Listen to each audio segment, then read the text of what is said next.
Pues buenas tardes, son ustedes muy valientes porque tenían que estar cantando canciones en la calle y bebiendo alcohol y esas barbaridades y están aquí porque hay un sabio con nosotros. Y voy a decir una cosa, no solo tenemos hoy un sabio, tenemos muchos sabios, muchas sabias. Como esto no nos ocurre todos los días, pues tengo que hacer una especial mención de alguien que ya la mayoría habéis saludado, que es Manuela Carmena, que está aquí con nosotros. Y claro, para la mayor parte de la gente, este micrófono es un horror. Para la mayor parte de la gente, Manuela Carmena es la alcaldesa de Madrid, ¿de acuerdo? Todo bien, hasta ahí lo sabemos. Pero ella es una abogada que ha estado defendiendo las causas más interesantes, más delicadas y más difíciles que han pasado a lo largo de la dictadura y también en la democracia. Entonces, ahora, independientemente de sus militancias, también está con las personas que necesitan medios para vivir y nunca se olvida de los otros. Entonces, les quiero enseñar, esto está así, no es porque haya venido hoy, estaba puesto antes de que viniera. Esta es la abogada, las abogadas, laboralistas. Este es el libro que escribieron y que es muy interesante. Y hija Manuela, que yo todavía no he leído, pero te prometo que lo voy a leer. Y es que me lo he traído de Madrid recientemente, lo dejé aquí, me fui a Lisboa, no me lo podía llevar porque yo quiero que toda la gente que visite la casa vea que tenemos aquí a la abogada y que vea quiénes son. Y aquí tenemos una fotografía de Cristina Almeida, de Paca Sauquillo y de Manuela Carmena, y también una explicación de que fuimos jóvenes abogadas que ayudamos a acabar con la dictadura y a traer la libertad y la democracia a España. Ahora ya ochentonas, no sé por qué tenías que decirlo, ahora ya ochentonas, creamos para ti esta preciosa muñeca que ha diseñado Manuela para Zapatela, la marca de la ONG Cosiendo el Paro. Que quien tuvo, retuvo. O sea, que es así, que uno no se puede dar por vencido en nada. Y bueno, toda la gente que viene aquí ve libros, ve la mesa de la memoria, ve los libros de sociología, ve los libros de las mujeres durante tanto tiempo olvidadas, pero también ve a las abogadas y está siempre en esa mesa, solo ahora me lo he traído. Y bueno, y una alegría que estéis aquí, las compañeras de comisiones obreras que están también, muchas gracias. Y tenemos también a dos personas que van a intervenir en la sesión de mañana. ¿Os nombro? ¿Os lo dejamos como si fuera una sorpresa? Bueno, Gloria Pollatos, que va a intervenir mañana, claro. Y Vicky Rosell, que va a intervenir mañana. Claro. Así que, como veis, esta es una casa muy principal, con libros estupendísimos, pero con posibles lectores de esos libros y posibles lectoras tan estupendísimos como los señores y las señoras que lo escribieron. O sea, aquí hay mucha sabiduría en este momento.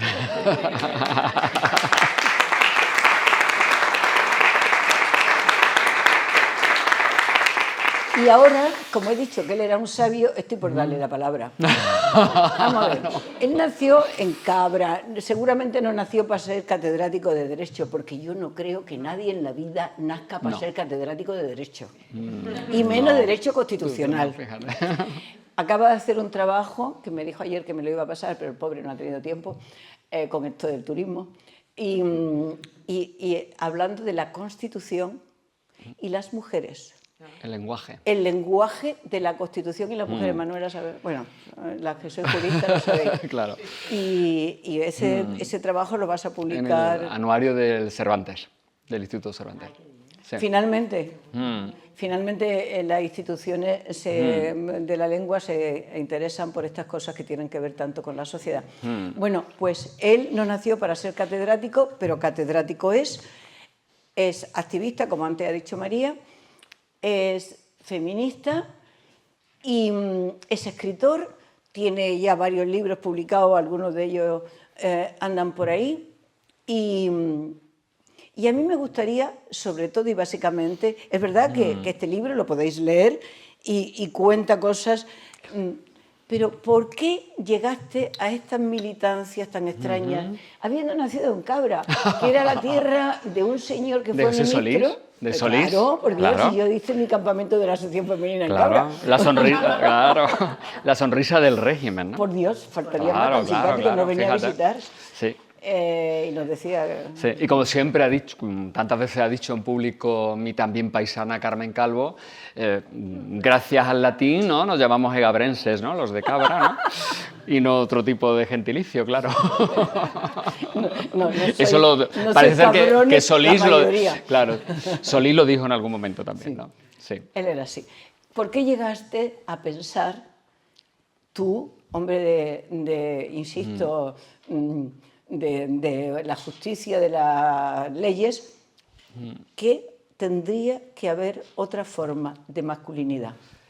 Bueno, antes que nada quiero saludar, por supuesto, Pilar, y dar las gracias a María, Pilar, a toda esta familia tan acogedora que con tanto cariño y hospitalidad pues llevan aquí un par de días cuidándonos, ¿no? A Fernando y a mí. Tenía pendiente de hace muchísimo tiempo venir por aquí, conocer la casa, la biblioteca, y siempre pues las cosas que se van dejando y que no encontrábamos el momento. Y qué bien que además sea justo hoy, Día de Andalucía, y que estemos aquí, en esa distancia cercana, celebrando también de alguna manera que somos andaluces, ¿no? Y más allá de esa etiqueta ramplona, ¿no? Que a veces, con la que a veces se utiliza ese término, ¿no? Así que muchísimas gracias, Pilar, María, Javier, por todo lo que nos habéis acompañado en estos días, y encantado, claro, de estar en ese espacio y en esta isla que no conocía, la primera vez que estoy por aquí, y que tiene esa energía, ¿no? tan especial, que yo había conocido cuando leí hace muchísimo tiempo Los cuadernos de Lanzarote, de José, que además me lo hizo llegar un compañero que en aquel momento era asociado en el área de constitucional, que era juez, era magistrado, Juan Luis Rascón, que llegó a ser también diputado en su momento, y Juan Luis tenía una pasión por Saramago absoluta, ¿no? Y recuerdo que en aquel entonces eran los 90, fue él el que me pasó los primeros libros de José que yo leí, y entre ellos estaban Los cuadernos de Lanzarote, ¿no? Y ahí empezó mi enamoramiento, ¿no? de la literatura de Saramago. Así que estar aquí, ¿no? Y teniendo aquí a la izquierda, ¿no? a todas esas mujeres, ¿no? Teniendo a mi izquierda a todas esas mujeres fantásticas que han sido y son inspiración para mí, pues estoy absolutamente emocionado, y más viendo el público que nos acompaña, las amigas que también están por aquí, y que, fíjate, tienen mucho que ver con esa idea del derecho tal y como yo la he ido entendiendo cada vez con más militancia incluso, es decir, la idea de que quienes estamos en el mundo del derecho, los operadores jurídicos, como a veces nos gusta decir, tenemos la enorme capacidad de utilizar el derecho para transformar la realidad, cosa que a veces se nos olvida. Parece que el derecho sirve para mantener el orden, la seguridad, como el statu quo, ¿no? Esa visión muy conservadora de lo jurídico. Pero no se nos puede olvidar, y yo siempre se lo digo a mi alumnado, que el derecho es una herramienta poderosísima para transformar la realidad, ¿no? Y siempre me acuerdo, y me encanta que esté aquí Manuela, que esté Gloria, que esté Vicky, porque yo doy clase en el máster de abogacía, allí en Córdoba, con el colegio de abogacía de allí, y siempre empiezo el curso hablando del papel de los operadores jurídicos en la consecución de la justicia social y de la igualdad. Y claro, les hablo de la justicia con perspectiva de género, claro, y ahí saco a mi querida Gloria, ¿no? A relucir, ¿no? Y les pongo una magnífica definición que tiene Gloria sobre ese tema, pero es que también empiezo contándoles cosas que las nuevas generaciones ni siquiera tienen en su background, que es el papel que tuvieron en un momento de este país mujeres como Manuela desde la abogacía para transformar una estructura absolutamente anquilosadas desde el punto de vista de los derechos laborales, por supuesto, de los derechos de las mujeres. Y claro, les hablo del papel de esas abogadas que en un contexto nada fácil tuvieron que pelearlo mucho, ¿no? Entonces, claro, me siento yo aquí como si estuviera de alguna manera nutriéndome de lo que yo luego transmito a mi alumnado. Y por supuesto me siento absoluto telonero de las que mañana van a ser las protagonistas, ¿no? de esta biblioteca, ¿eh? Totalmente. Y bueno, y antes, no quería que se me olvidara algo, ¿no? Pensando en King, ¿no? Porque desde ayer que conocimos la noticia, pues yo creo que es muy importante que tengamos en cuenta en las luchas que tienen que ver con los derechos humanos, que evidentemente son siempre luchas colectivas, ¿no? Y que tienen una dimensión comunitaria, pero donde también es muy importante, yo creo que subrayar es con nombres y apellidos esas personas que en momentos determinados y complicados han tenido un papel de referencia, ¿no? Y que deberíamos tener justamente ahí como esos espejos, ¿no? En los que mirarnos y en los que se miren también las nuevas generaciones. Yo creo que el ejercicio de memoria, ¿no? De memoria democrática, que es también pensar, ¿no? En ese momento y en el papel que jugaron estas personas, pues en el caso de King yo creo que es evidente, ¿no? Todo lo que ella contribuyó a abrir, las ventanas que contribuyó a abrir, y efectivamente, si estamos donde estamos ahora es porque previamente ha habido mujeres que han luchado como lo hizo Kim Pérez, ¿no? Y que por lo tanto tenemos que recoger el testigo y, como le digo yo también a mis chicos y a mis chicas en la facultad, que esto no es una conquista definitiva, como estamos viendo. Es decir, que aquí los riesgos de regresión están ahí a la vuelta de la esquina, por lo tanto hay que estar ahí peleando insistentemente, y qué mejor, por lo tanto, que tener el espejo y la guía de estas personas, ¿no? Que deberían estar en los libros de texto, ¿no? Y en los manuales, donde lamentablemente todavía no están. Así que triple o doble emoción el estar aquí con la bandera y el estar ahí con la referencia de King y de todo lo que ella supuso en esa Granada, ¿no? En la que ella tuvo que hacerse un espacio, ¿no? Y hacerse reconocer por su propia autonomía y por su propia identidad, ¿no? Y dicho esto, que no quería que se me olvidara, y por supuesto agradecer a todas las personas que estáis aquí esta tarde, lo que tú me preguntas, Pilar, bueno, eso es un proceso que no tiene tampoco un momento único o un momento que me haga clic en la cabeza, no, yo creo que es un proceso progresivo que tiene que ver primero con la suerte que he tenido de mi trayectoria personal y profesional, encontrarme con mujeres muy militantes, ¿no? Desde el punto de vista del feminismo y desde otros puntos de vista de la lucha social. Y creo que, sin duda, no puedo más que insistentemente dar las gracias a todo lo que esas mujeres han sido para mí de zarandeadoras, ¿no? De lo que yo era como hombre, como lo que decían las abuelas, ¿no? Ese hombre de provecho, ¿no? En los que nos tenemos que convertir todos los varones, ¿no? Y eso me lleva, claro, a que cuando yo empecé a investigar en el mundo del derecho, yo hice una tesis sin perspectiva de género, por supuesto. Mi director, que es magistrado del Tribunal Supremo ahora y que cumple todos los requisitos, pues eso, para ser magistrado del Supremo, con todo el cariño que yo a él le tengo, es decir, que le tengo un cariño enorme, pero una cosa no quita la otra, ¿no? Entonces, esa tesis no tuvo para nada perspectiva de género. Yo hice una tesis sobre las candidaturas a las elecciones, ¿no? El sufragio pasivo, y la relación con los partidos, el sistema electoral. Tampoco está mal, ¿eh? No, era un tema en aquel momento, claro. Y claro, pero casi a renglón seguido, me acuerdo que una compañera me invitó a una jornada que tenían que ver con derechos de las mujeres, y entonces a mí se me ocurrió abordar un tema que en aquel momento estaba empezando a discutirse en España, que era el tema de las cuotas electorales, lo que entonces se llamaban las cuotas electorales. Ya había Izquierda Unida, había empezado a aplicarla, pero todavía era una cuestión, en algún país había un debate incluso constitucional, en Francia, en Italia, y entonces se me ocurrió hacer una comunicación sobre ese tema, ¿no? Y a partir de ese momento hubo, evidentemente, un antes y un después, porque yo empecé ya a darme cuenta de que en todo lo que yo había hecho antes había unas enormes carencias, ¿no?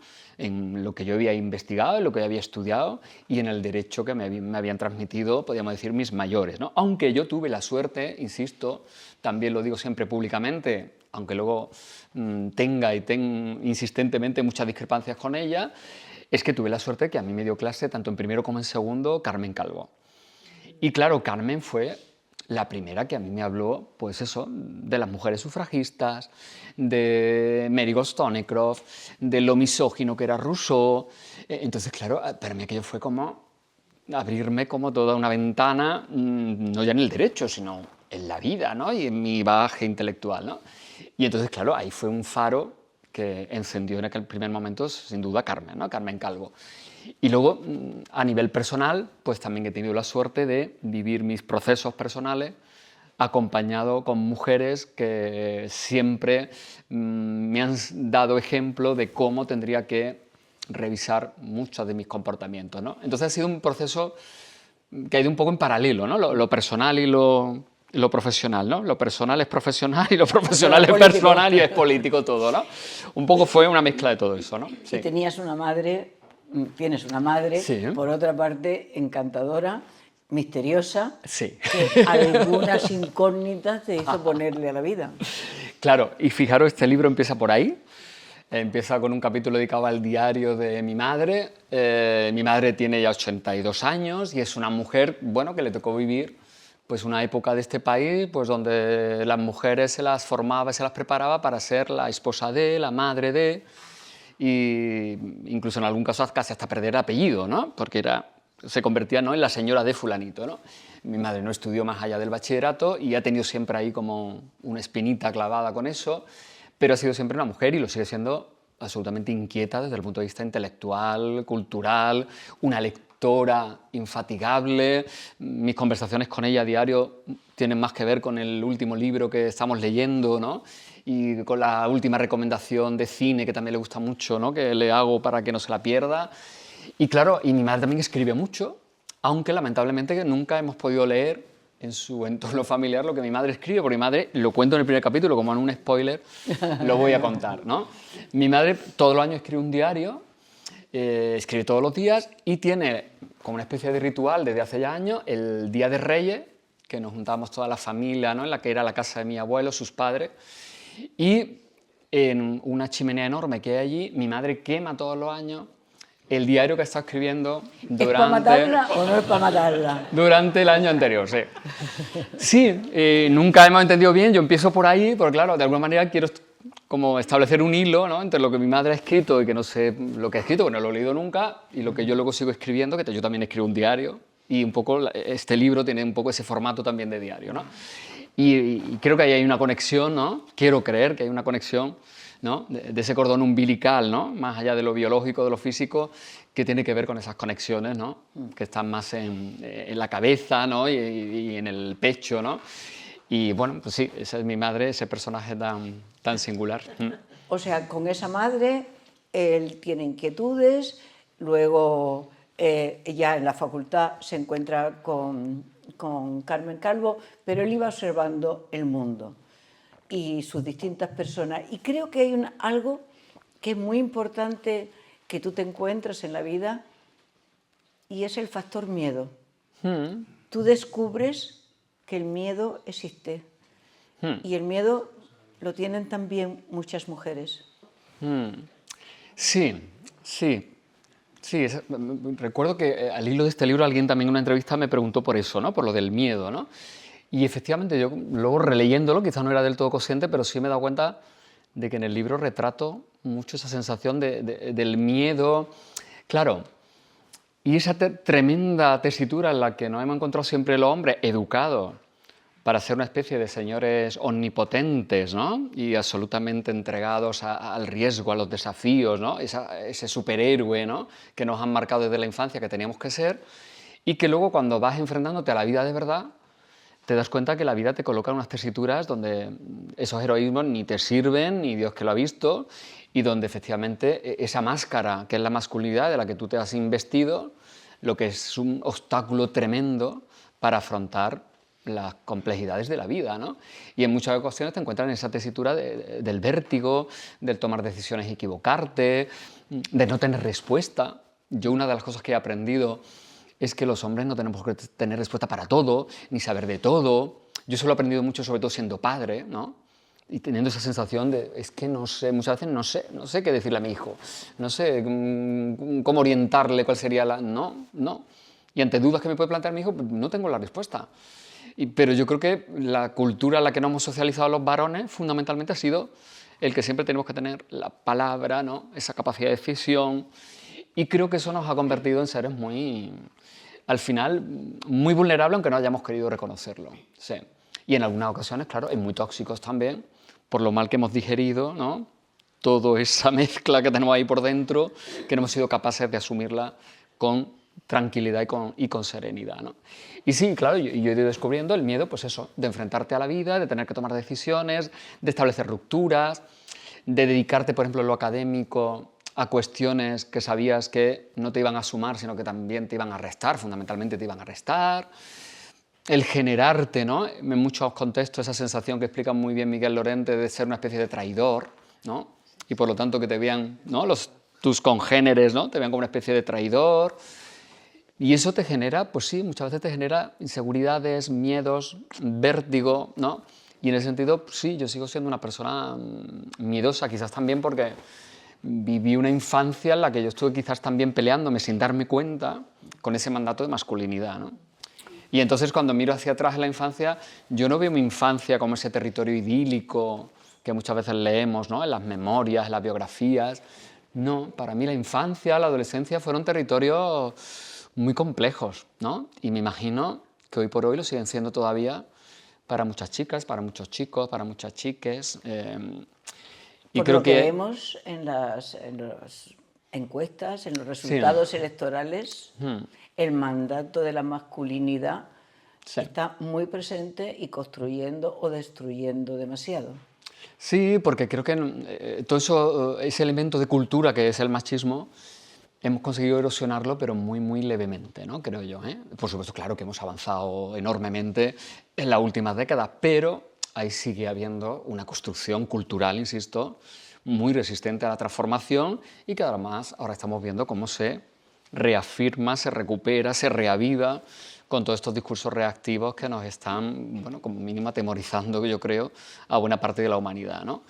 Entonces, claro, yo creo que, fíjate, el otro día lo hablábamos en una pequeña reunión y llegábamos un poco a esa conclusión, ¿no?, que desde el feminismo le hemos plantado cara insistentemente a todo eso que tiene que ver con la jerarquía entre hombres y mujeres, que es, claro, una de las patas, ¿no?, del edificio, ¿no?, de la casa del amo, ¿no?, que diría Audre Lorde.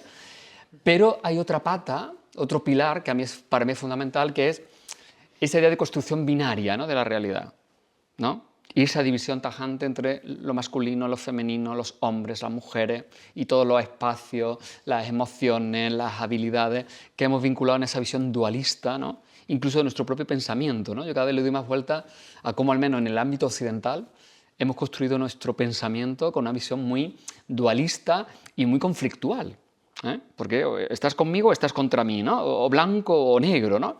Y yo creo que la gran sabiduría que a mí me han ido dando los años es darme cuenta de que yo soy, como decía Rosy Braidotti, ¿no?, un sujeto nómada, ¿no? Ella decía nómade, ¿no? Soy un devenir permanente, ¿eh?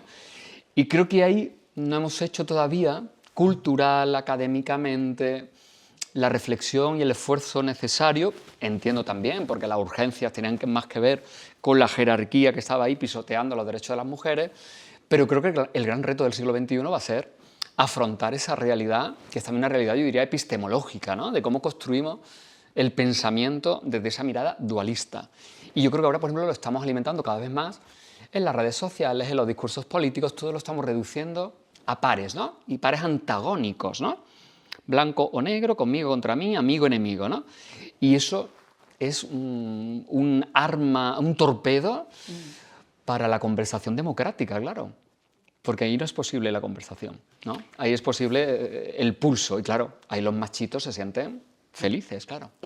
Supuestamente el feminismo iba a romper esto, esta norma patriarcal. Supuestamente el feminismo, al reivindicar la igualdad, iba a aportar también Sí. al otro sector, iba a aportar humanidad, iba a aportar capacidad de entendimiento, sensibilidad, pero no parece que estemos en esa fase. Claro, porque yo creo que también tendríamos que hacer una cierta autocrítica en el sentido, primero, que pensamos quizás ingenuamente que la equiparación en derechos iba a producir la transformación. Y eso no es así. Y que nos dedicamos al mundo del derecho lo sabemos bien, ¿no? Efectivamente, la equiparación jurídica es un paso clave, y más en nuestro país, viniendo de donde veníamos, ¿no?, del Código Civil, por ejemplo, del que veníamos, pero efectivamente no basta con esa mera equiparación de derechos y tampoco basta con esa idea que quizás, eso que en su momento se llamó el feminismo de la igualdad, la tuvo como muy dominante, de entender que, claro, equiparar las mujeres a lo que era el estatus de derechos del hombre era la clave para lograr la equivalencia. Y yo creo que ahí estamos cometiendo el error, cada vez más lo veo más claro, de decirle prácticamente a las mujeres y muy especialmente a las más jóvenes que lo que tienen que hacer para, esa palabra tan horrible, empoderarse, es comportarse como hombres. Entonces, claro, no hemos desmontado el edificio, ¿no? Hemos mantenido los valores de la masculinidad como los valores que siguen siendo los dominantes en los espacios de poder, en los espacios de la política, de la economía, del consumo, y el ideal, ¿no? De lo que funciona como el ideal del éxito, ¿no? De conseguir un estatus a nivel social, lo seguimos asociando a eso que tiene que ver con la masculinidad, ¿no? Y ahora estamos lanzando el mensaje, porque bueno, el neoliberalismo, lógicamente, el sistema económico, casa perfectamente con ese esquema, ¿eh? Donde además todo lo que tiene que ver con lo comunitario, con los vínculos, pues todo eso se queda arrinconado, ¿no? Y a ser posible en ese espacio de las mujeres sin reconocimiento social ni económico, ¿no? Entonces yo creo que ahí es donde está el gran cambio, que es un cambio cultural, muy especialmente cultural, ¿no? Yeah. El cambio cultural ese que controlan determinados medios, determinadas tesis, determinadas teorías y que se nos puede representar muy bien con ese señor considerado el hombre más rico del mundo repartiendo billetes para los niños de Palestina. En fin, hemos venido a hablar de tu libro y vamos a hablar de tu libro, claro que sí. Porque de verdad Yo el encantado, libro no es un libro de teoría, es un libro de experiencia donde él aparece y aparecemos también los demás, porque todos efectivamente tenemos dudas, hemos tenido sueños, frustraciones, tenemos miedo. Ahí aparecen hombres, aparecen mujeres, aparecen encuentros y desencuentros, y se lee, claro que se lee como, pues eso, como lo que es, como una vida, no de una persona, sino de nuestra vida. Un libro más general que personal. Todas las historias, además, Pilar, o sea, son historias reales, es decir, que he cambiado nombre, he cambiado algunas circunstancias para proteger la privacidad de estos individuos, pero todas las historias que aparecen ahí, bajo el título de Nosotros, son historias fundamentalmente de hombres, aunque no solo de hombres, que han estado en mi vida, que siguen estando en mi vida y que a mí me han servido un poco para plantear como un mosaico de dónde estamos los hombres en el siglo XXI, ¿eh? Si hemos realmente cambiado, si no, si seguimos manteniendo, ¿no? ¿Estoy aquí? Claro, en esa fantástica fotografía, ¿sí? Que aquí aparece entera en la parte de dentro, porque la portada no cabía entera, sí. Pero es que genial, por favor, el salvavidas. Sí, es una fotografía de un querido amigo, Fernando Bayona, que él ha residido mucho tiempo en Granada y ahora mismo está en la Universidad de Jaén, y es un fotógrafo que se ha fijado también mucho en retratar la masculinidad y que monta esas fotos tan escenográficas, ¿no? Que casi parece como una representación teatral, ¿no?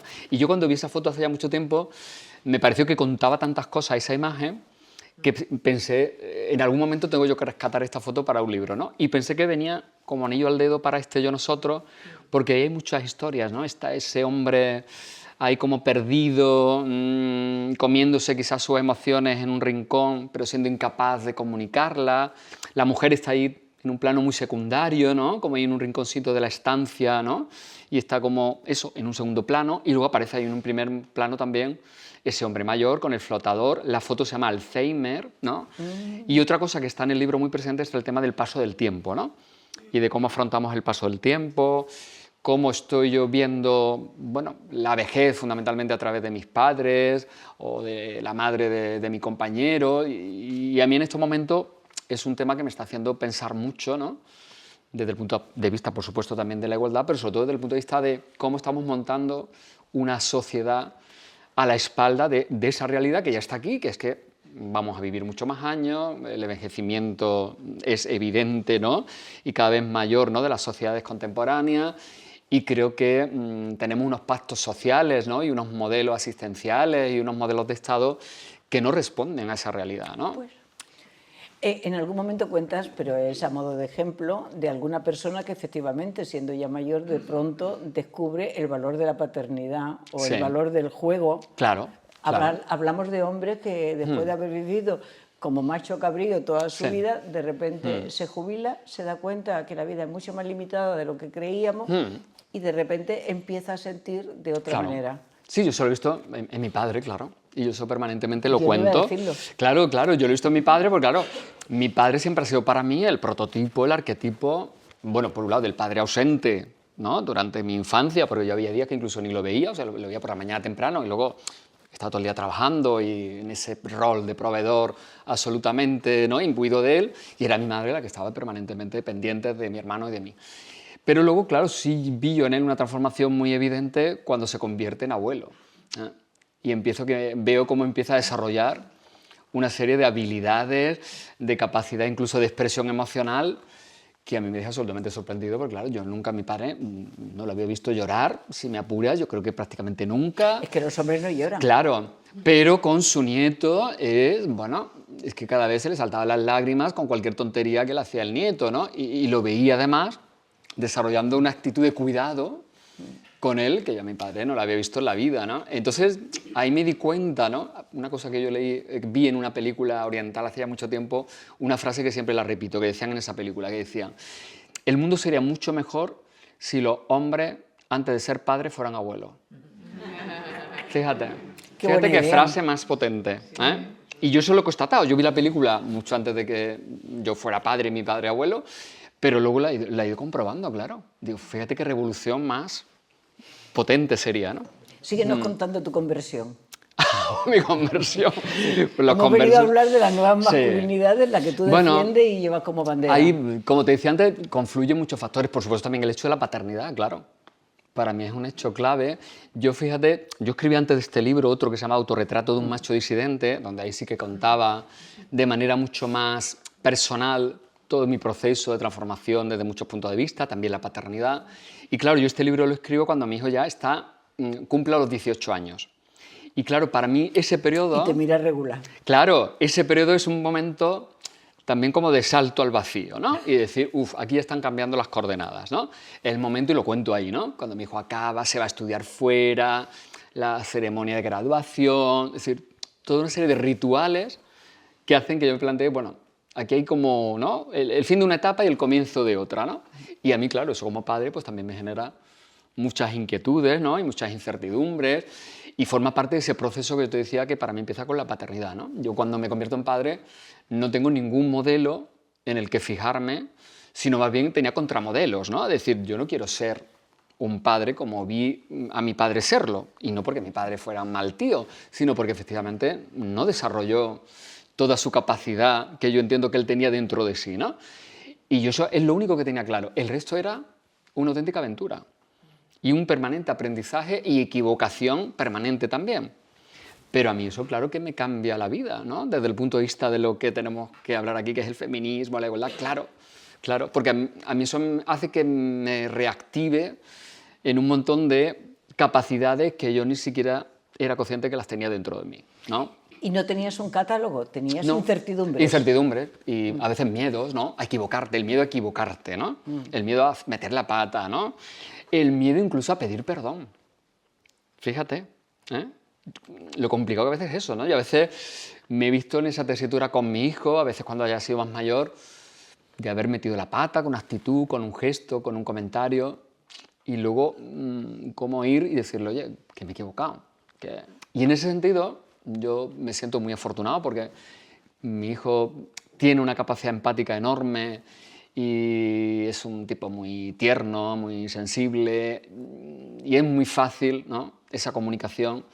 Y recuerdo que cuando era más pequeñito la estrategia era como hacer, venga, nos damos como él decía, un abracito, y con ese abracito ya queda todo resuelto, ¿no? Yo el otro día contaba también que mi hijo, hasta que prácticamente era adolescente, 15, 16 años, yo recuerdo estar en mi casa y él, por las mañanas cuando amanecía, él cogía, se levantaba y se venía conmigo a la cama. Y le seguía gustando pasar allí un rato, ¿eh?, conmigo. Muchas veces decía, papá, hazme cosquillitas por la espalda que me gustan, ¿no? Claro, entonces, ese aprendizaje, incluso eso de lo físico, ¿no? Que los tíos tenemos como esa especie de autocontrol para la comunicación emocional a través del cuerpo, pues yo he tenido que hacer ahí todo un trabajo y lo sigo haciendo, porque todavía me cuesta, ¿no? En ese sentido, mi pareja, Fernando, es un tipo mucho más expresivo y más comunicativo desde ese punto de vista, y a mí me ha costado siempre mucho hacerlo, porque he tenido esa rigidez, ¿no?, del autocontrol masculino, ¿eh? Pero sí que la paternidad ha sido un elemento ahí clave, porque además la madre de mi hijo era y ha sido y sigue siendo una mujer con su vida propia, dedicada a un mundo muy complicado también para las mujeres durante mucho tiempo, que era el mundo del deporte. Entonces yo ahí tenía en primera línea un permanente ejercicio de cómo ella tenía que pelear. Simplemente a veces, yo recuerdo, ¿no?, hace unos años, ¿no?, cómo ella, había sitios de la ciudad y horas de la ciudad donde ella no podía salir a correr, a entrenar, porque sentía miedo. Esa sensación de miedo que sentir las mujeres y que a los tíos a veces nos cuesta tanto trabajo entender, ¿no? Porque claro, yo es que lo veía en ella, ¿no? Y yo veía como muchas veces ya sentía agresiones por estar en un espacio que se entendía, y mucho más cuando se convierte en madre, y cómo sufre incluso ese reproche, ¿no?, a veces hasta de la propia familia, ¿no? Decir, ¿tú qué haces que no estás con tu hijo y estás por ahí de competición, ¿no?, los fines de semana? Entonces, claro, para mí eso fue un ejercicio de aprender lo de la corresponsabilidad, ¿no?, que todos en teoría no lo sabemos muy bien, pero en la práctica es mucho más complicado, claro. Pero yo tuve la suerte, y siempre digo que es la suerte, de que ahí estuviera ella dándome un buen ejemplo y poniendo las bases para hacer las cosas de otra manera, ¿no? Y ahí seguimos, es decir, que aunque ya no compartimos la vida de esa manera, la seguimos compartiendo de otra, y ahí hay un continuo también aprendizaje, ¿no? Y cuando pienso en cómo es mi hijo, pues yo creo que todo eso ha tenido que ver, ¿no?, en cómo es ahora. Para la nueva masculinidad, las nuevas masculinidades, que es mejor hablar siempre en plural, necesitáis absolutamente los feminismos, las complicidades de las mujeres, pero tampoco tenemos los códigos. Es una búsqueda, sabemos que es un patrimonio. José Saramago, en sus libros, y tenemos que hablar de él, estamos en su casa, tiene algo que a mí me parece que es muy interesante.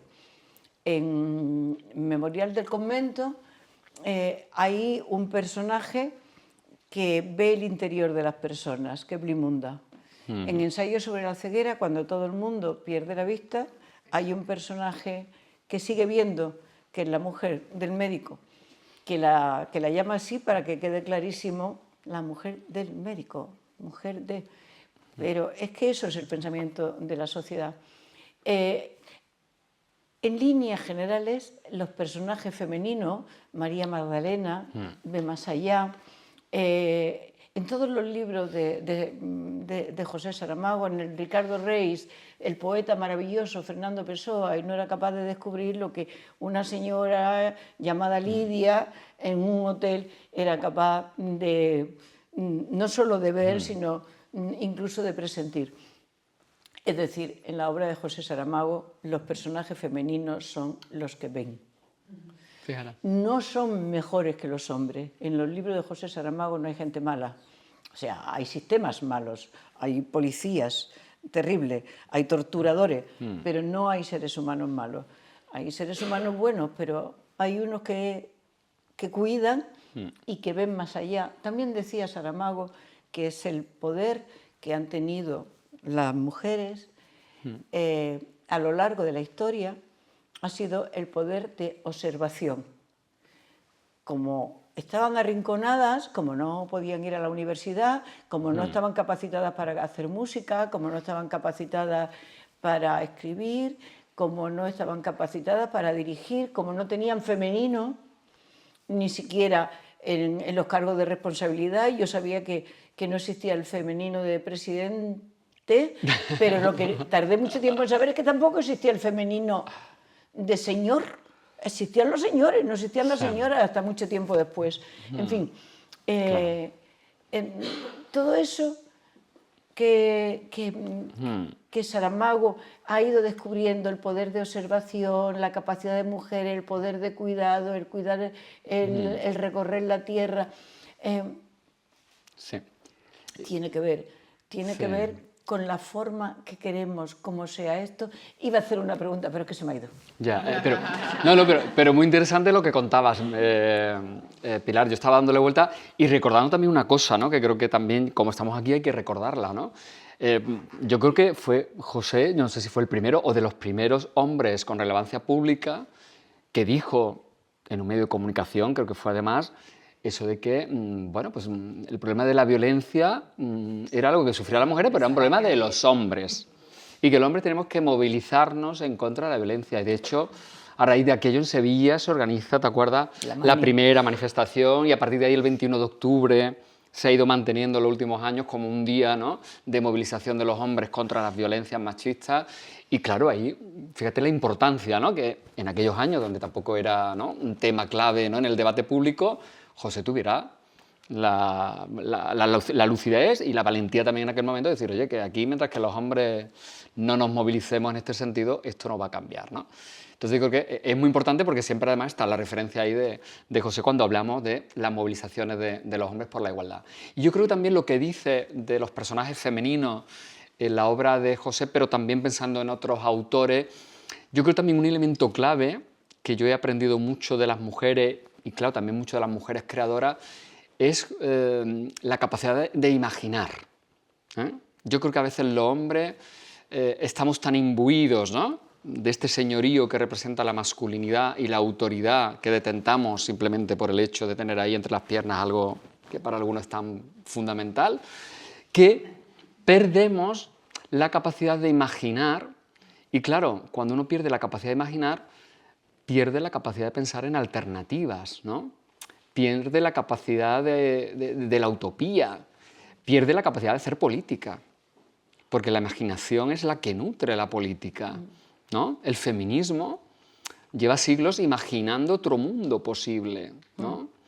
Y yo creo que eso se ve en muchos de esos personajes de José y en otros personajes, ¿no?, que podemos rescatar de autores y de autoras, donde la clave de estas mujeres, muchas de ellas absolutamente alicortadas, ¿no?, porque no tenían capacidad de movimiento, pero están en su capacidad de ir más allá, ¿no?, de lo que nosotros veíamos, ¿no?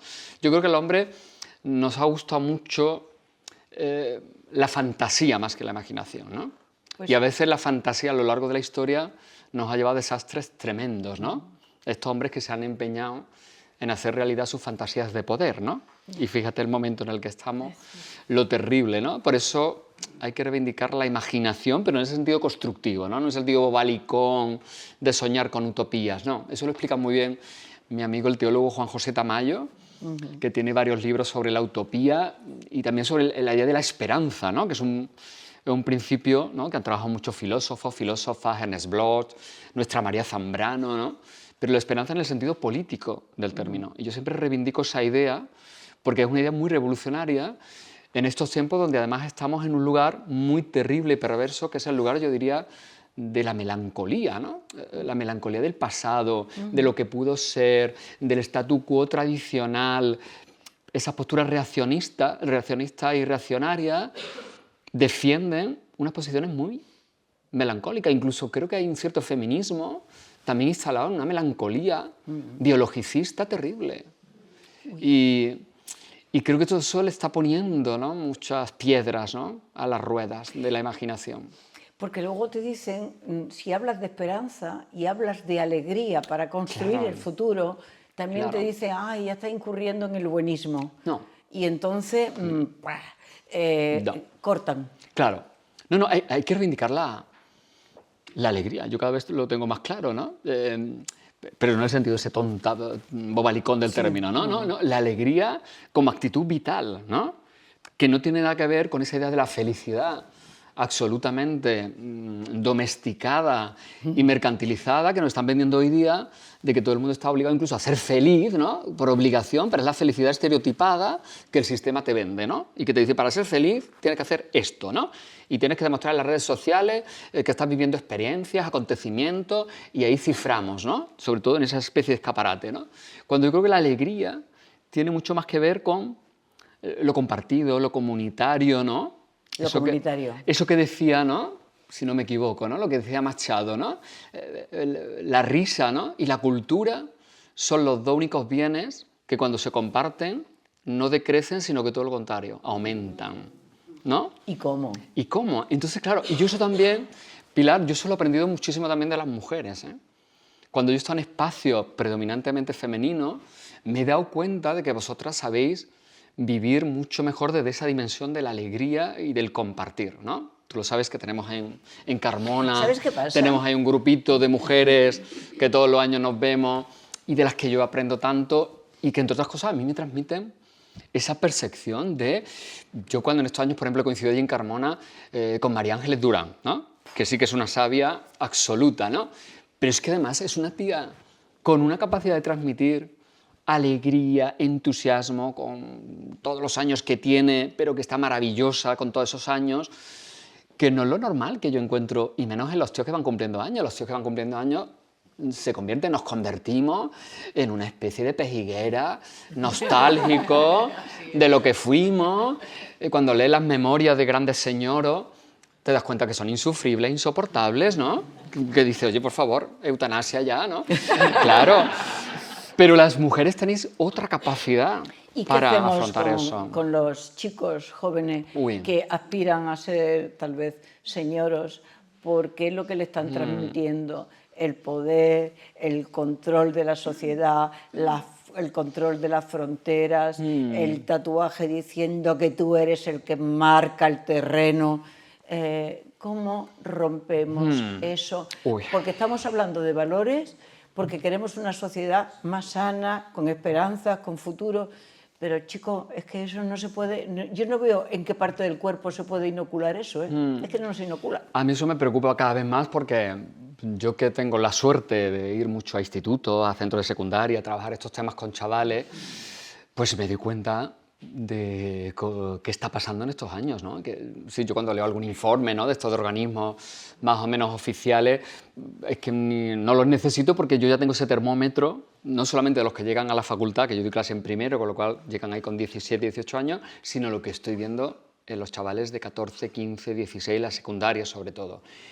Y me da mucho, ahí hay otro miedo, ¿no?, podríamos decir, ¿no?, de lo que estoy viendo, ¿no?, porque me doy cuenta de que, bueno, quizás hemos hecho también cosas mal, ¿no? Yo creo que yo trato de llevármelo un poco hacia la autocrítica, es decir, tenemos que plantearnos de otra manera cómo transmitimos determinados mensajes, cómo lo hacemos cómplice de determinadas exigencias de la democracia, ni siquiera del feminismo, de la democracia, y siendo conscientes de lo que tenemos enfrente, que es un enemigo muy complicado, porque tiene que ver con ese mundo de la tecnología, de las redes sociales, de esos espacios donde se están socializando permanentemente y donde vemos cómo lo que se expande con más facilidad son justamente esos discursos muy reactivos, muy simplificadores, en un momento que yo también trato de ponerme en su piel, ¿no? Y también entiendo que les ha tocado vivir un momento muy jodido. ¿Y cuál era bueno?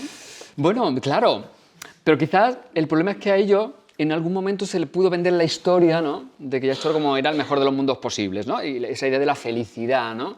Y yo creo que ahora están despertando de ese sueño, se están dando cuenta de que es tela de complicado esta perspectiva de futuro que ellos tienen por delante, ¿no?, desde muchos puntos de vista, ¿no? Yo creo que se están movilizando cada vez más con el tema de la crisis climática, porque ven que efectivamente este planeta no da para mucho más, y más como sigamos en esta línea, pero yo creo que son conscientes de cómo, por ejemplo, en temas de igualdad, también lo que está en juego es la sostenibilidad, ¿no?, de nuestra vida, ¿no?, y en qué condiciones, ¿no? Y están en un momento de muchísima desubicación, ¿no? Yo veo como muy perdidos a chicas, más a chicos que a chicas, ¿no?, y llenos de mensajes contradictorios. Claro, porque por un lado le estamos diciendo igualdad, feminismo, corresponsabilidad, masculinidades alternativas, pero claro, por otro lado, están viendo insistentemente que el sistema les dice todos los días que el modelo de triunfo, de éxito, es justamente lo opuesto a lo que desde esos discursos pedagógicos estamos tratando de transmitirles. Entonces es una esquizofrenia tal que es muy complicado maniobrar en ese contexto, ¿no? Y yo creo que se ha avanzado mucho, se han hecho muchas cosas, hay experiencias, ¿no? Pero creo que en el ámbito educativo, creo que esto no se ha convertido en el eje central, ¿no?, en la almendra, ¿no?, del sistema educativo. Lo hemos dejado un poco en las afueras, ¿no? Incluso cuando hemos hablado de coeducación, a mí me da la sensación de que eso se ha quedado un poco en las afueras, muy en manos de la buena voluntad de algún profesor, profesora de turno que en un centro haya querido, ¿no?, promover, pero no ha estado en lo estructural. Entonces, claro, la clave no es que yo vaya un día a soltar mi charleta y les cuente de qué va esto de las nuevas masculinidades. No, la clave está en el que allí en el día a día haya un proceso de transformación donde esto sea, ¿no?, como lo del mainstreaming de género, ¿no? No que sea transversal, sino que sea principal, ¿no? El main, que se nos olvida siempre, ¿no? Pues yo creo que eso no está pasando, ¿no? por muchos factores, ¿no? Y por muchos motivos, ¿no? Tendríamos que hablar del sistema educativo, en fin, de muchas otras historias, ¿no? Pero es un momento que a mí me parece que ahí tenemos un problema urgente que atender como sociedad, ¿no? Y creo que en general no se han hecho trabajos específicos con varones y con chicos. Y eso cada vez me doy más cuenta, ¿no? Sí que me veo que en general las chicas van teniendo un arsenal de argumentos, de posiciones, hay cosas que van teniendo muy claras, ¿no? De esto sí, esto no, pero los chicos entre eso están muy perdidos y, claro, con un caldo de cultivo fantástico para que ese vacío que tienen lo llene el discurso reactivo del youtuber de turno, del político de turno que les dice, dejaros de tontería, aquí vamos a volver a lo tradicional, ¿no? Esto del género, olvidaros, esto es una ideología perversa. Está prohibido, ¿eh? Claro. Utilizar la expresión, la palabra, Entonces el concepto. creo que hemos cometido el error de que ese espacio lo ocupen otros y no hemos sido capaces de ocuparlo nosotras con propuestas, ¿no? Y con propuestas que además no vayan, yo cada vez estoy también más convencido de esto, con un tono permanentemente castigador, sancionador. Yo creo que los chicos están muy hartos de que lleguemos a las aulas y le digamos, pues eso, de que el sexo es un peligro permanente, de que mucho cuidado con la pornografía, de que tal la violencia sexual. Es decir, yo creo que nos equivocamos empezando por ahí, ¿no? Creo que habría que adoptar otro tipo de posicionamiento y, claro, por supuesto, dejarle claro que hay un problema que tiene que ver con la violencia sexual, pero creo que nos estamos equivocando cayendo en esa especie casi de catecismo donde pareciera que todos, hombres y mujeres, tuviéramos que ser impecables cumplidores de un dogma feminista, cuando yo creo que haya nadie, ni hombre ni mujer, que cumpla 100%, ¿no? Ni dónde está tampoco ese dogma, porque yo, si me salí de la iglesia es porque estaba harto de dogmas, entre otras cosas, claro. Entonces, yo creo que ahí nos estamos equivocando. Y muchas veces el discurso que se lanza por parte de políticos, también de feministas, a mí me parece que no está ayudando, está restando en vez de sumar. Pues eso, la conversación dogmática a la que veníamos ya, para la que veníamos preparados, porque han sido demasiados siglos o milenios de patriarcado y nos descuidamos y vamos al otro lado. Él viene a hablar de su libro, todos queríamos oír hablar de nuevas masculinidades. Que es un término que no me gusta. Pues chicos, los has popularizado tú. No, yo no. Yo no. No, pues cuenta. Claro.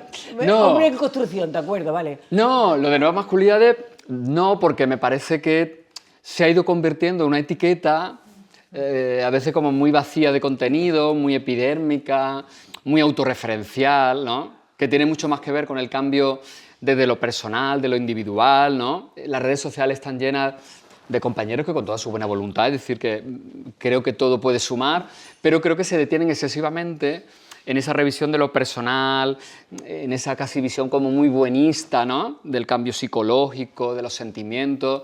Y yo estoy más en la línea de que aquí hay que hacer un cambio más estructural, más político y más social, y que también tiene que ver, claro, con la masculinidad, porque a mí la masculinidad no me parece una categoría identitaria, sino que me parece una categoría política. Eso. Entonces, mientras que no lo abordemos como una categoría política, vamos a estar dando vueltas, digo yo siempre, como una especie de rotonda en la que estamos siempre poniendo adjetivos a la masculinidad, que si nuevas, que si feministas, que si igualitarias, que si híbridas, cuando el meollo es que hay que desmontar el sustantivo. Ese es el problema, el sustantivo, no los adjetivos, pero estamos un poco mareando la perdiz con los adjetivos. Y yo estoy convencido de que la clave es el sustantivo, que no tiene que ver solamente con los hombres, sino que tiene que ver también con la sociedad, con las estructuras de poder, con los partidos políticos, con los sindicatos y con cómo hemos concebido un mundo de acuerdo con esa otra palabra que normalmente no se menciona, que es, claro, el androcentrismo. El androcentrismo, además, no de cualquier sujeto varón, sino de unos varones muy determinados, que son los blancos, heteronormativos, propietarios, burgueses, tal, etc. Y hemos diseñado todo, yo que me dedico al constitucional, hemos diseñado todo el sistema constitucional, el sistema jurídico, la teoría de los derechos, de las libertades, en función de eso, de los intereses de esa élite. Y hemos cometido el error de pensar que las democracias, simplemente por revestirse con la formalidad de un sistema constitucional, estaban destruyendo ese poder tan elitista. Y simplemente estamos realimentándolo, ¿no? Porque no hemos desmontado la masculinidad, entiendo yo, como categoría política, ¿no? Por eso no me gusta el término no masculinidad, porque yo siempre digo que lo que hay que es desmontar la masculinidad completamente. Claro, y la feminidad, claro. Vamos a ir a otros espacios más creativos, ¿no? De lo subjetivo. Yo creo que para mí ese es el gran tema académico y político del siglo XXI. ¿Cómo construimos otro tipo? ¿Cómo revisamos un montón de categorías? Por ejemplo, antes hablábamos de las personas mayores. La categoría de la edad. Que tenemos también jurídicamente unos criterios y unos paradigmas que cada vez nos sirven menos. Es decir, ¿cómo calibramos, ¿no? Se ha debatido mucho, por ejemplo, con la identidad de género, ¿no? ¿Cuándo calibramos, ¿no?, la capacidad que tiene un sujeto para autodeterminarse desde el punto de vista de su identidad sexogenérica, ¿no? Aplicamos ahí una categoría jurídica de a partir de tal año, a partir de este año, entre 14 y 15. Entonces son ficciones, ficciones que crea el derecho y que tendríamos que empezar a cuestionar, ¿no? Y por el otro extremo, el extremo de las personas mayores. Hemos pensado ya que una persona cuando se jubila deja de ser productiva para el sistema, entra a una especie de limbo donde la democracia no sabe qué hacer con esos sujetos que siguen siendo ciudadanos y ciudadanas. Sí, perdona, claro. sí sabe qué hacer. Bueno, claro. Le prohíbe que escriba porque si no deja de cobrar la pensión. En el caso de los intelectuales, entonces dice un señor, pero si yo estoy ahora mismo en el momento clave de mi vida, bueno, pues un profesor universitario ya no puede escribir. Claro, pues eso es edadismo, ¿no? Entonces hay que combatirlo porque afortunadamente vamos a vivir cada vez más años y vamos a estar más años con capacidad de aportar a la sociedad, de ser sujetos políticos, de vivir en comunidad. Y tenemos todo un mundo que no está hecho en función de eso, ¿no? Está hecho en función, además, yo creo que de 3 etapas vitales como muy reglamentadas y muy estáticamente definidas, que eran una primera etapa donde tú te formabas y te preparabas para lo que luego iba a ser tu mundo fundamentalmente profesional, una segunda etapa donde tú alcanzabas tu estabilidad profesional, en muchos casos ligada también a la familiar, y una tercera etapa cuando ya te jubilabas y entrabas en ese momento ya de retiro casi del mundo, ¿no? Bueno, pues yo creo que esas etapas ya no nos sirven para definir la experiencia del humano. Tú vas a tener que formarte toda tu vida, vas a tener que estar reciclándote cada 2 por 3. Tu estabilidad no te va a llegar necesariamente cuando acabes la carrera, hagas un máster o hagas una oposición, ¿no? Pues seguramente vas a vivir periodos con vaivenes, cambios, transiciones. Entonces tenemos unos aparatos también jurídicos, pero no solamente jurídicos, que nos sirven para esa nueva realidad de los humanos en función del tiempo que vivimos, ¿no? Uy, cuánto trabajo tenéis por delante los jóvenes. Oye, esto era para hablar de su libro, pero con vosotras y con vosotros, o sea que he empezado a disparar cuestiones contra él. Contra mí. Contra él, pues, una vez que has venido aquí a plantear la inquietud. Claro, y ahora tienes que resolverla. Bueno, no, yo tengo preguntas, no tengo respuestas. Ya. Claro. Pues venga, plantéalas con... ¿Quién interviene? Encantado de escucharos, venga. Abramos aquí el... A ver. Venga, perfecto. A ver si soy capaz de resumir un poquito todo lo que me ha surgido. Venga. ¿Vale?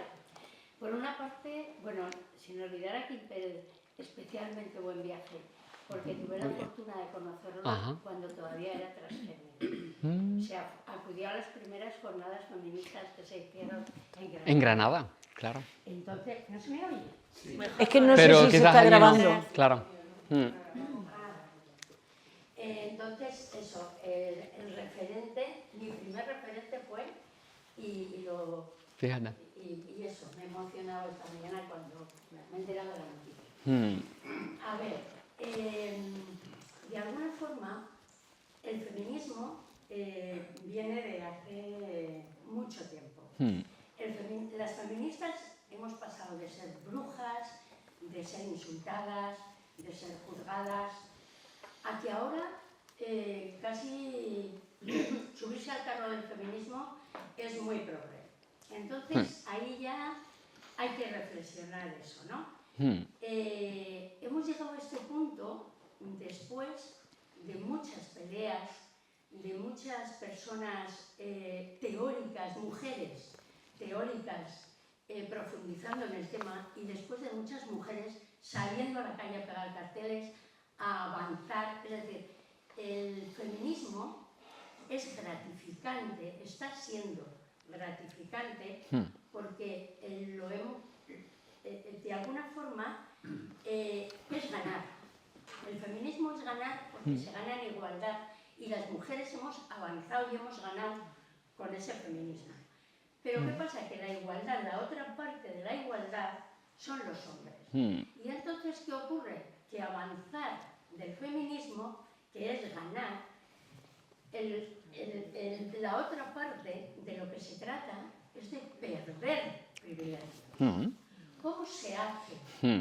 ¿Cómo conseguimos hoy? Bueno, conseguimos no. ¿Cómo conseguís? ¿Qué tenéis que hacer? Claro. ¿Y cómo hacer? Para que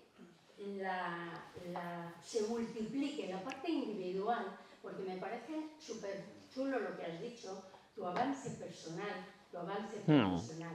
Pero yo lo que he hecho en falta ahora mismo es esa colectividad y esa corriente en el cual los hombres avancen perdiendo privilegios. Sí. Claro. Sí, sí. Claro. ¿Quién se siente bien cuando pierde? Esa parte colectiva de avanzar. Porque claro, ¿quién tiene que hacer esa igualdad?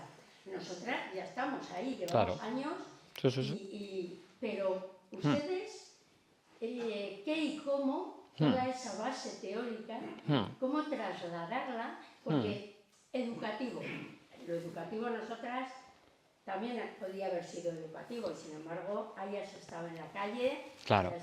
Entonces, esa parte colectiva que planteas, ¿no? Es la que a mí me falta por plasmar, por ver cómo organizaros para que las mentes y las conciencias cambien. Porque no solo se cambia con el derecho. Claro. Es lo que hay. Sí, sin duda. Sí, claro. Yo creo que eso que planteas es enormemente difícil, claro, porque se trata, sí, de perder, claro, de perder privilegios, ¿no? O de perder como mínimo, a lo mejor la palabra privilegio también es como muy contundente y también había que partir de la idea que, bueno, no todos los hombres están en las mismas posiciones, es decir, que también dentro de los hombres hay jerarquías, ¿no? Si tú le hablas de privilegio, ¿no?, a un joven migrante que ha llegado de esta manera, ¿no?, a las costas españolas, claro, y le dices que es un privilegiado por ser varón, evidentemente creo que también ahí nos falla cuando hablamos de las masculinidades construir unos discursos, ¿no? Bueno, ahora se habla mucho de la interseccionalidad, ¿no?, pero sí, tener en cuenta los distintos contextos, las distintas realidades, donde también entre las masculinidades hay distintos estratos, ¿no?, de poder, de superioridad y de jerarquías, ¿no? Y claro, como tú bien dices, es muy complicado como mínimo despojarte de una posición de comodidad para colocarte en otro lugar donde vas a tener que asumir, por ejemplo, responsabilidades que antes nunca habías asumido, ¿no? Cuando hablamos del tema, por ejemplo, de lo privado, lo doméstico, la corresponsabilidad, claro, esto supone no simplemente, vamos, ¿no?, como dicen muchos, ¿no?, voy a ayudarle a mi mujer, ¿no?, en ese perverso verbo, ¿no?, que es ayudar a otro, ¿no? No, se trata que tenemos que, de alguna manera, ese pacto, que al final acaba siendo también la vida en pareja, el matrimonio, como cada cual quiera vivirlo, hay que negociarlo con otras condiciones y con otras cláusulas, ¿no? Sin que eso suponga esas barbaridades simplistas que muchos decían con lo de la ley de libertad sexual. Es que hay que firmar ante notario ahora cada vez que uno quiera follar. No, no estamos diciendo eso. Estamos diciendo que tenemos que plantearnos otros criterios de reciprocidad, también en lo personal, en lo íntimo, por supuesto en la sexualidad, pero también en la gestión del tiempo, por ejemplo, que es un tema clave a la hora de medir la desigualdad de hombres y mujeres. ¿Cómo usamos el tiempo? ¿Cuánto tiempo tenemos cada uno para nosotros mismos, para nuestro proyecto personal?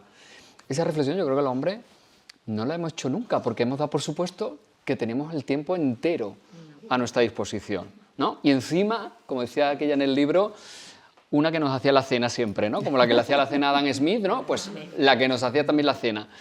Entonces, claro, yo creo que ahí ha faltado y sigue faltando una enorme pedagogía que tiene que ver con esta perspectiva. Porque yo creo que, no, por eso decía, yo creo que nos hemos equivocado lanzando ese mensaje como de, venga, esto es como una especie de ataque frontal a los hombres, tenéis que transformaros radicalmente porque sois tal.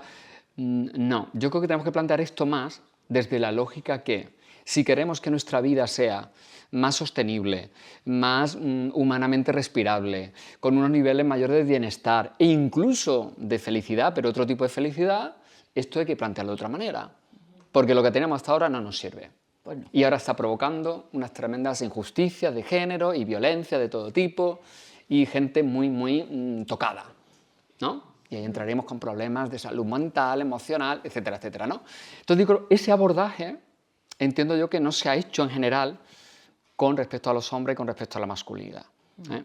Y eso, claro, además ha favorecido que desde otras corrientes políticas se utilice mucho, ¿no?, esa línea de discurso punitivista y tal, para decir, ¿veis? Esto es el feminismo, tal, ¿eh?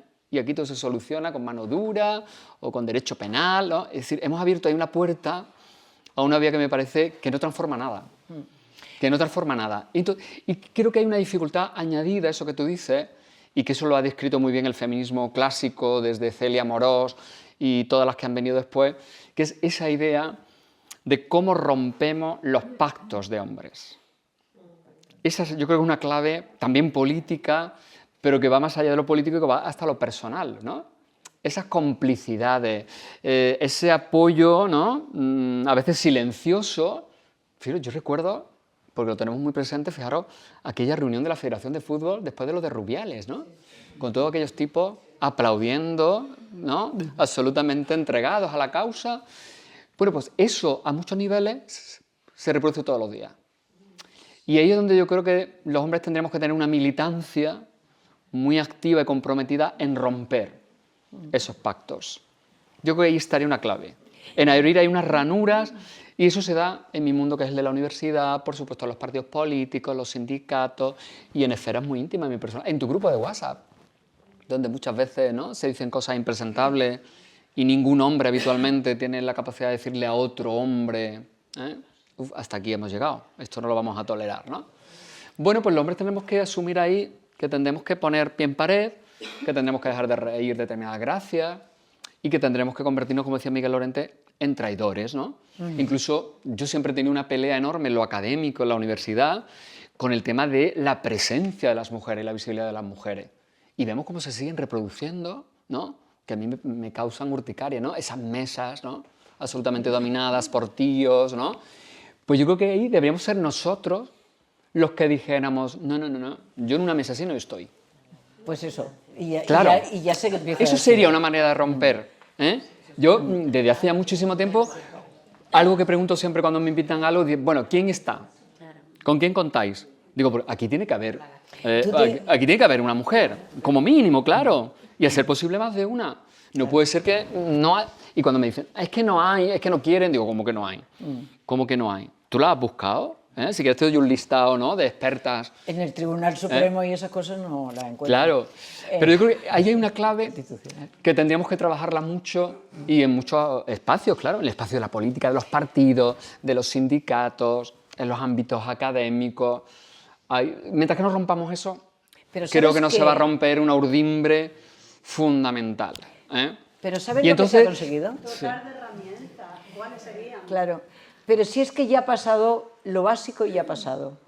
Y perdona que os he interrumpido a todos, creo. Es decir, la sociedad ya ha cambiado.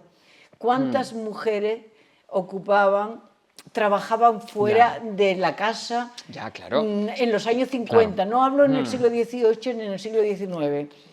O sea, hemos empezado, las mujeres se han incorporado al mundo del trabajo y eso ha dado un cambio total a la sociedad. Donde no se ha notado es en el campo del poder. Claro. Siguen estando, la sociedad ha cambiado, las mujeres se incorporan al trabajo. Ya no puede ocurrir que una hija diga, no, me quedo aquí en la casa esperando que venga un señor para casarme, cosiendo el ajuar, ¿vale? Y sin embargo, el poder no ha cambiado.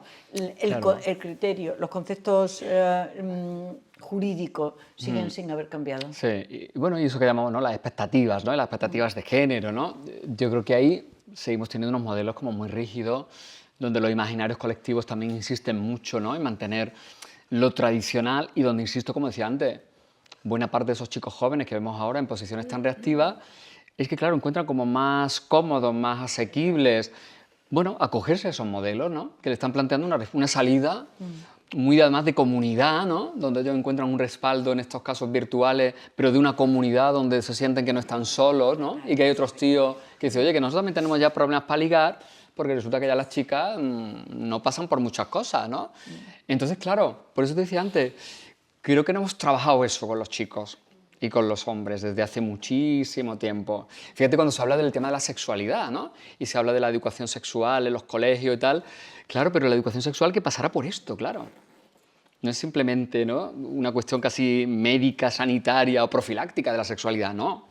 Es plantear esto, que va más allá de lo meramente sexual, ¿no? Tiene que ver con la gestión de nuestras relaciones, ¿no? Y cómo reconocemos. Yo creo que también algo muy que habría que trabajar mucho, ¿no?, con los hombres es qué valor le damos a la palabra de las mujeres. Porque yo creo que ahí todavía seguimos respondiendo a un modelo donde las mujeres nos representan para muchos el criterio de autoridad y de prestigio. Porque claro, es que seguimos educándonos con una referencia muy androcentrada y que siguen estando ahí, porque yo me sigo sorprendiendo cada curso cuando empiezo y le pregunto a mis chicos y a mis chicas y siguen prácticamente sin conocer mujeres relevantes del ámbito de la política, de la filosofía, es decir, que ahí hay una carencia insistente, ¿no? Te recuerdo que vivimos en una monarquía donde Claro, el fíjate. jefe es el hombre. Claro, claro. Sí. 57, imagínate además, con la sucesión a la corona, ¿eh? Y donde, bueno, ahí hay toda una polémica, ¿no?, con lo del consorte, ¿no?, de la reina, hay un artículo tremebundo de la Constitución, ¿no?, y donde, por supuesto, la Constitución ni espera ni imagina que pudiéramos tener un jefe, una jefa de Estado que fuera homosexual, por ejemplo, ¿no? Y que, por lo tanto, ¿no?, esa familia respondiera a otra realidad, ¿no? Es decir, claro. Entonces, pero con respecto a lo que me dice, bueno, yo no tengo claro cuáles serían las herramientas, pero yo creo que tendrían que ir mucho por ahí, ¿no? Tendrían que ir mucho con ese tipo de espacios donde teníamos que... Dime. Dotar de herramientas desde la cuna. Bueno, claro. En el colegio, en Claro, por supuesto. es el Claro. problema de la educación. Claro, desde pequeñitos, claro. Y luego, pues eso que habéis dicho tanto desde el feminismo, ¿no? Eso de que se trata de cada espacio en el que estés, tratar de transformarlo desde esa lógica. Bueno, pues yo creo mucho en eso, ¿no? En esas revoluciones muy de lo cotidiano, donde tú tienes la posibilidad, yo soy consciente de que yo tengo un enorme poder, entre comillas, como profesor en la universidad, bueno, pues voy a utilizar ese espacio justamente para desde ahí construir esto de otra manera. Aunque eso a veces me suponga, y lo cuento también en el libro, conflictos con mis compañeros, con mi departamento, críticas de todo tipo, pero vamos a hacerlo. Un poco tarde o bastante Claro, tarde. imagínate, claro, ya son chicos mayores de edad, claro. Claro, yo cuento en el libro, es un capítulo y es un hecho real. Yo recuerdo hace un pocos años, en una de las sesiones del máster de abogacía en Córdoba, bueno, yo sufrí una especie casi de rebelión de parte del alumnado del máster, porque claro, entendían que aquello de la perspectiva de género era pues eso, que yo lo estaba transmitiendo una ideología, hablaron con la dirección del máster, el director del máster me llamó al día siguiente, había un grupo de alumnos que se negaban a ir a la clase al día siguiente, bueno, aquello fue una cosa tremenda, e insisto, fijaros, abogados y abogadas que en 2 días lo mismo estaban en el turno de oficio con víctimas de violencia, ¿no? Y yo simplemente les estaba explicando, es decir, yo no estaba haciendo allí tampoco nada revolucionario, ¿no?, qué herramientas tenemos que utilizar los operadores jurídicos para atender esas realidades. Bueno, pues ahí hubo una contestación muy respaldada también por la dirección del máster, claro. Es decir, que esa idea del pacto, esa idea de los pactos, ¿no? Pero bueno, yo he seguido utilizando ese espacio del máster de abogacía, donde tengo 2 tardes de 2 horas cada día, para hablar de eso, porque siento que soy el único que lo hace, ¿no? Entonces, bueno, por lo menos con que haya alguno, alguna, ¿no?, que se vaya con otra mirada, pues creo que ya lo he hecho medio bien, ¿no? Pero es complicado porque te encuentras unas estructuras tremendas. Bueno, el Colegio de Córdoba hasta hace 2 años se negaba a quitarlo de abogados, porque decía que eso, el lenguaje inclusivo, imaginaros, ¿no? Es decir, que son espacios, yo siempre lo digo, el espacio del derecho, bueno, aquí hay compañeras que saben mucho más de eso que yo, es que es un espacio... Es un artilugio de género. Muy jodido, muy jodido, y genera unas dinámicas... Artilugio de género, ha sido dicho Muy bajito. muy perversa, Y yo creo que la ciudadanía muchas veces no es consciente de lo que representa de poder. Claro, porque siempre cuando pensamos en términos de poder, yo creo que la ciudadanía ve con mucha claridad el poder que representa el Parlamento, el Gobierno, ¿no? El Ejecutivo, pero creo que no es consciente del poder que representa la justicia. Claro, y cómo se administra la justicia. Y, tenemos ahí, bueno, pues sí, esa percepción de que es como una administración de justicia, pero es que es el poder judicial. ¿Eh? Y cómo ahí, y una ley no termina con su publicación en el BOE. Luego viene lo de verdad. Luego viene lo de verdad, que es cómo eso luego se lleva... Se Como una interpreta. resolución puede influir en tu vida. Totalmente. Y cambiártela. Totalmente. Entonces, eso es un poder tan enorme que ahí sí que tendríamos que estar poniendo el foco insistentemente en cómo modificamos. Y no es esa simpleza que tantas veces hemos escuchado y que sobre todo la derecha utiliza, ¿no?, como argumento, ¿no? Eso de, no, es que todos los jueces son machistas. Es que yo ni siquiera personalizo. Es que las estructuras tienen un pecado original, ¿no? Y que penetra en los sujetos que están ahí, claro, evidentemente, y claro que hay sujetos machistas, incluso es que lo hemos visto, ¿no?, en actuaciones recientes todos y todas, ¿no?, en retransmisiones en directo casi, ¿no? Pero es más la estructura y cómo se reproducen ahí esos pactos, esos núcleos de poder, ¿no? Y las mujeres que están ahí a pie de obra te lo cuentan muy bien. Yo acabo de dirigir una tesis, vamos, he dirigido. La tesis la ha hecho la doctoranda sola, yo estaba ahí acompañándola, ¿no? Porque ella es la abogada de la plataforma cordobesa contra la violencia a las mujeres y ella, claro, ella está viviendo el día a día de la ley de violencia y de todos sus colaterales, pero en el suelo. ¿Eh? Y entonces, claro, la tesis es demoledora, claro, porque ella te cuenta todas las dificultades que las mujeres, ella siempre habla de mujeres supervivientes, no víctimas, encuentran, ¿no? Tiene un estudio sociológico en la provincia de Córdoba súper interesante, con testimonios, ¿no?, de estas mujeres, y luego cómo influye ahí, claro, el aparato de la Administración de Justicia, los sujetos que ahí intervienen, y unas enormes dificultades que van más allá de que podamos tener una ley más o menos positiva, ¿no? Entonces, yo creo que a veces no somos conscientes, ¿no?, como ciudadanía, ¿no?, y nos quedamos un poco con ese debate político muy superficial, ¿no?, y muy interesado en torno a la Administración de Justicia, pero que requeriría un análisis mucho más serio, ¿no? Porque claro, es que ahí sí que no la jugamos, ¿eh? Ahí no jugamos la garantía de los derechos y la democracia, ¿no?, de verdad no la jugamos ahí muy especialmente, ¿no? Y yo creo que no hay esa conciencia, ¿no? Y ahí, claro, hay una estructura muy, muy masculina y muy androcéntrica que va más allá del hecho de hombre y mujer, es decir, que son dinámicas, pautas, sí. ¿Allí habían pedido la palabra? Muchas gracias, señor. Usted ha hablado muy, muy rápido, como soy Perdón. español, pero yo pienso que he aprendido mucho. Vale. Perdón, que yo no hablo perfectamente. Muchas gracias. Lo que pasa es que hay dos cosas que me interesan. Este libro, me parece, es más para españoles. ¿O usted está diciendo esto también en alemán? ¿Ya se puede comprar en alemán? No, ojalá. Ojalá. Pues lanzamos aquí la idea por si alguien quiere. Hasta el momento yo me siento muy, muy, muy feliz y contenta, porque yo he trabajado, yo soy 70 años, tengo 70 años, yo he trabajado toda mi vida con hombres y mujeres que han trabajado conmigo, para mí, pormigo. Ajá. Y yo soy muy, muy feliz que estos hombres eran muy sensibles, muy buen educados, muy respetados, con ideas románticas que en el futuro, Sí. y esto debe ser una excepción, me parece, porque usted ha generalizado todo muy, muy, muy negro, digamos. Y por eso quiero decir muchas gracias a los hombres que Claro. son aquí y soporten este diálogo.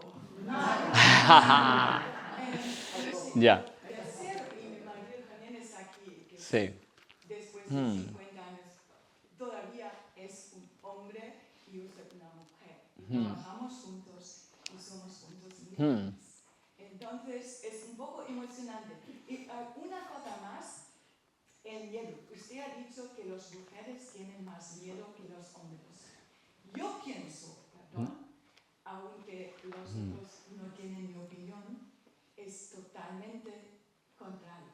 Sí, sí, Yo claro. pienso que las mujeres que hacen multitasking, como yo también, yo tengo hijos, una casa, un marido, Sí. una empresa. Nosotros tenemos que hacer todo. Y con miedo nunca funciona.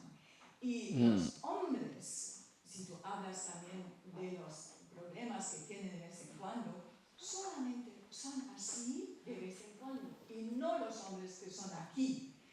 Porque tienen miedo. Y tienen que soportar que tienen que ser así. Ah. Y yo les veo. Ya, Entonces, ya.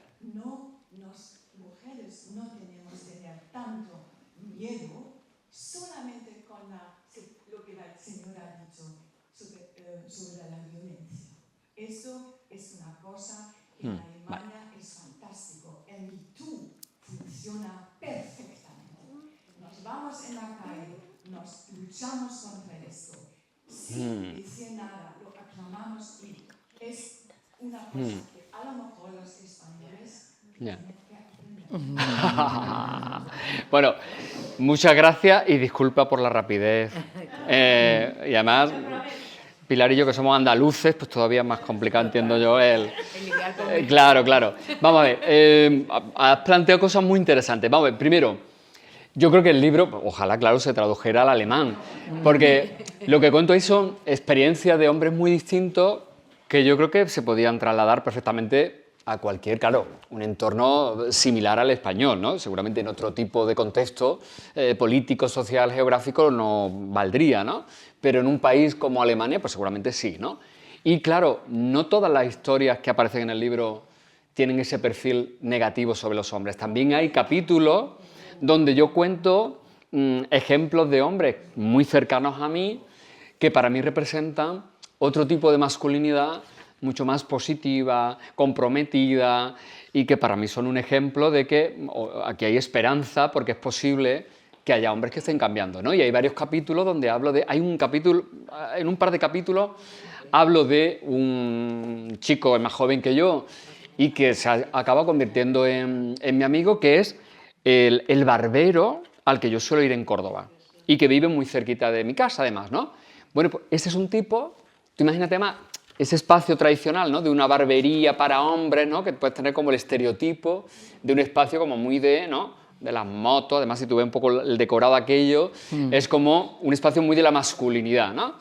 Bueno, pues yo a medida que lo he ido conociendo, que él también me ha ido conociendo a mí, y hemos tenido ahí unas conversaciones tan absolutamente nutritivas, que este tipo para mí es un tipo de otro hombre que está ahí en construcción, también es padre, está separado, tiene 2 hijos pequeños, cómo él vive la experiencia de la paternidad, la manera en que él se relaciona afectivamente. Bueno, pues es un tipo que a mí me parece un tipo a destacar como ejemplo, ¿eh? Entonces, en el libro también, claro, hay ese tipo de referencias, ¿no? Y decía lo del miedo. Claro, lo que pasa es que yo entiendo que son miedos distintos, ¿eh?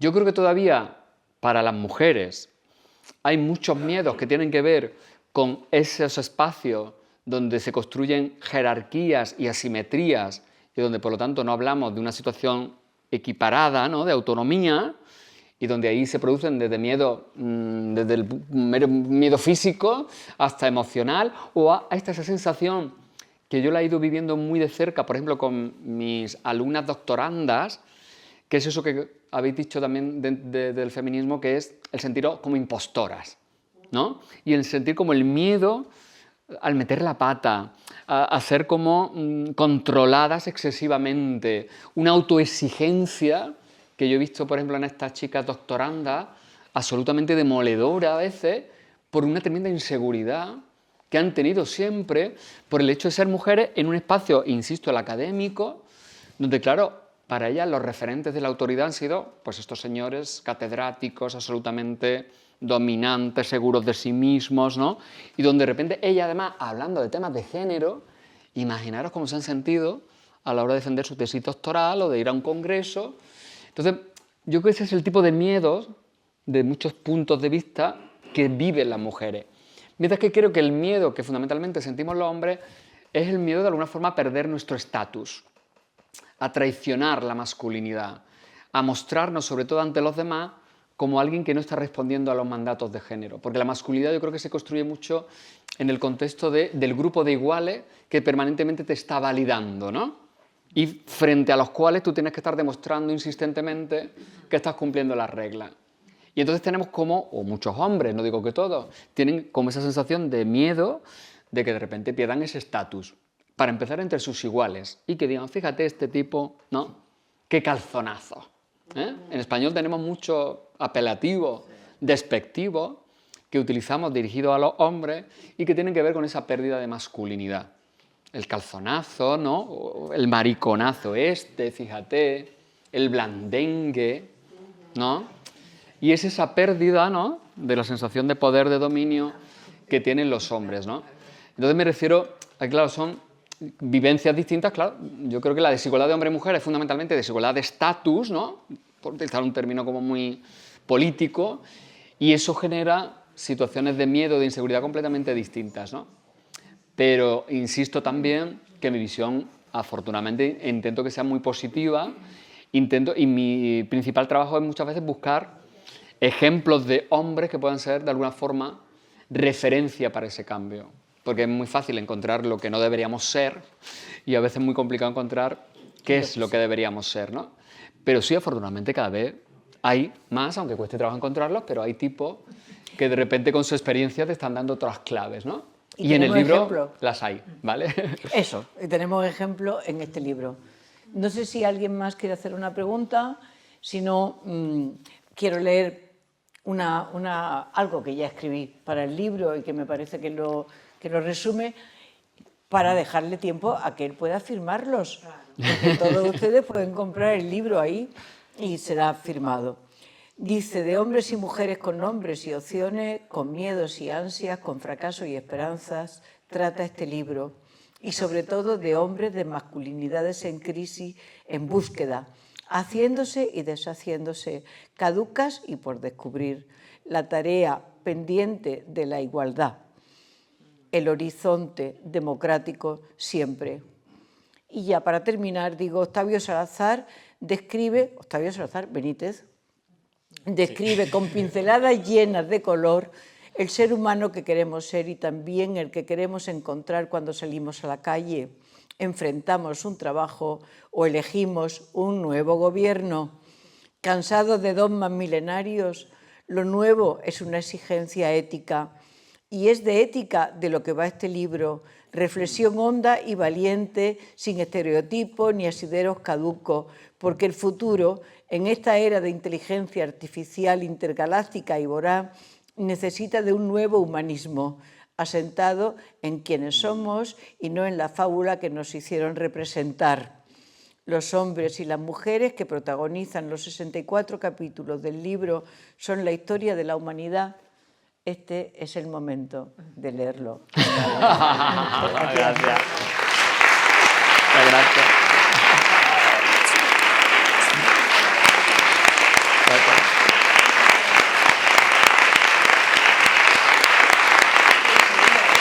Gracias.